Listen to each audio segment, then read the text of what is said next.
विधानसभा निवडणुकीपासूनच महाविकास आघाडीमध्ये आलबेल नसल्याचं चित्र सध्या दिसतंय आणि अशामध्ये शिवसेना ठाकरे पक्षाचं मुखपत्र असलेल्या सामनाच्या अग्रलेखामधून काँग्रेसवरती निशाणा साधण्यात आलाय।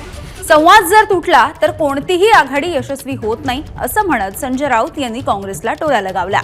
त्यांच्या या टीकेला काँग्रेसच्या खासदार वर्षा गायकवाड यांनी सुद्धा प्रत्युत्तर दिलंय।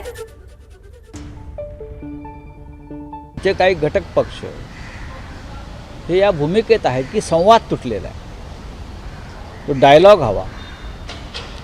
तो डायलॉग जर तुटला तर कोणतीही आघाडी यशस्वी होत नाही। शिवसेना भाजप युतीमध्ये डायलॉग संपल्यामुळे युती तुटली। बिलकुल आमचं म्हणणं आहे की या संवाद तर असलाच पाहिजे, याच्याबद्दल कोणाचं दुमत असण्याचं कारण आहे। संवादाच्या माध्यमातूनच सगळे प्रश्न मांडण्याचं काम केलं, संवादाच्या माध्यमातूनच एकत्र राहण्याचं काम केलं, आंदोलन केलं आणि काही त्यांचं म्हणणं असेल तर ते फोन करून सांगू शकतात आणि दिल्लीमध्ये त्यांचा चांगला संवाद आहे, त्यामुळे ते बोलू शकतात दिल्लीच्या नेत्यांशी आमच्या।